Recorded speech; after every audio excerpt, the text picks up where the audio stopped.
This is KUGAN Cassius for the Cassius and Helder Show exclusively here on Box Nation. As promised, we have a very, very special guest, Adam Booth. Hello, Adam. What? I want to emphasise the special bit. Thank you. Because you are special. But this is for TV, this isn't your normal internet. So you'll get no swearing, professional. No awkwardness, no poor choice of questioning. We'll see how this goes. Shoot. People know you and what they see on the telly, etc., etc. I want you to tell us a little bit about your background of when you started off as a trainer. Started off about the age of 24. Broke my leg playing football, so I couldn't box or play football anymore. And after a couple of years of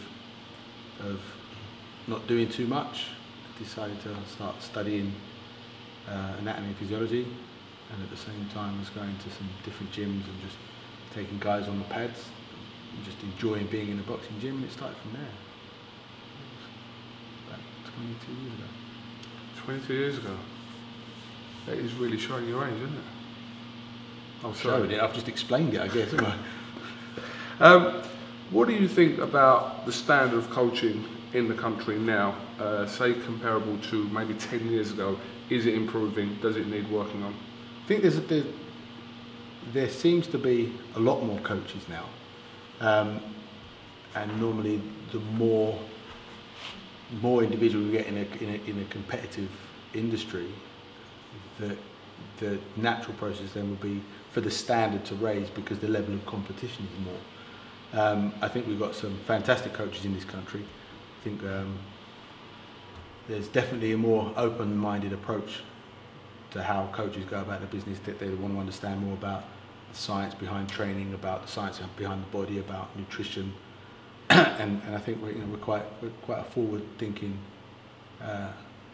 country with coaches in that sense. And the proof is in the pudding, I guess. Look at how many world-ranked fighters we've got now. Look how many world champions we've got, and how many world-ranked fighters we've got now compared to however many years ago. And I think that if you looked at the numbers, it would show well on British boxing. Is there a difference or a notable difference in quality between the standard here to that in America, in your opinion? I can only talk from my experience. No.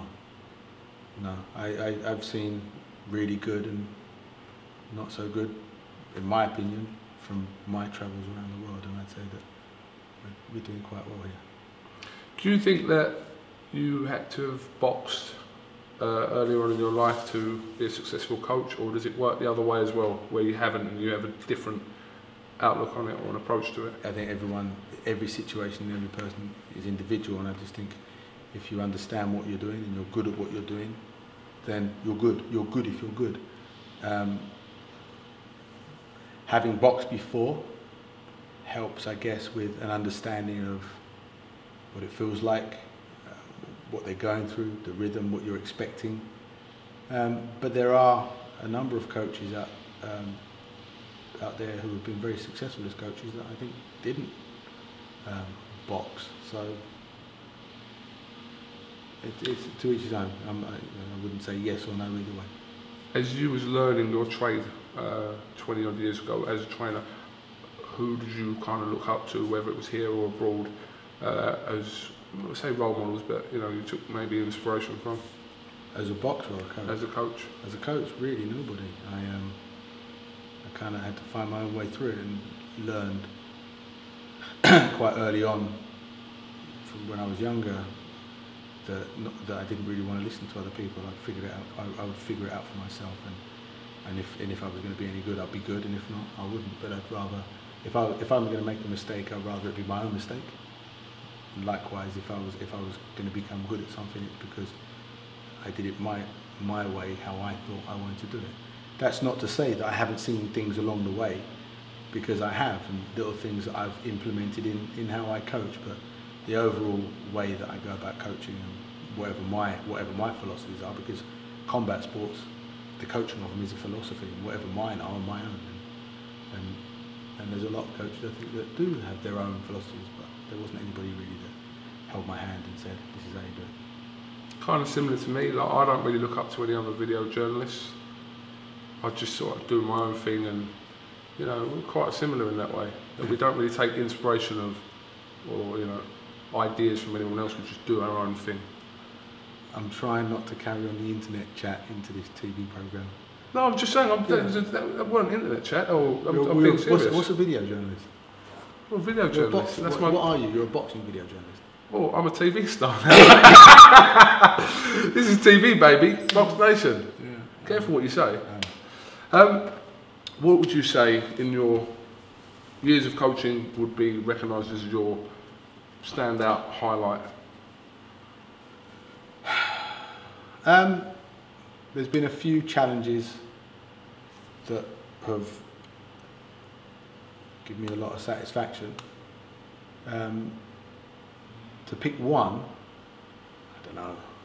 How you value it? Well, that was the World Heavyweight Championship, so by definition that was unique, but actually it wasn't a difficult fight to try and figure out, because what David was able to do, he kind of just repeated the same thing and it worked for the 12 rounds.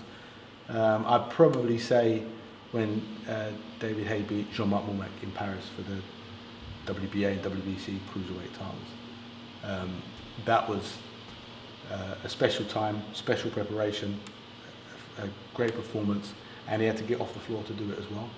And I remember, I remember the moment when the referee stopped the fight, and I'd probably say that what I felt that night, being the first one as well, was probably the most unique. One of the biggest grudge matches of recent times was the Haye versus Chisora fight at Upton Park, which was on BOXNATION.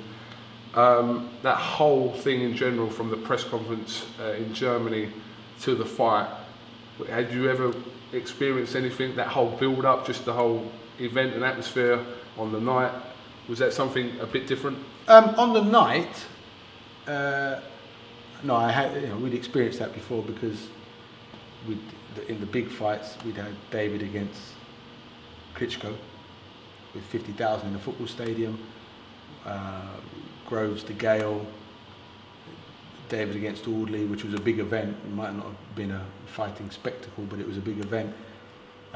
Derek one was probably unique because of how it actually started, because it didn't start, it wasn't supposed to be a fight of any interest for David, and it turned out to be a fight of big interest.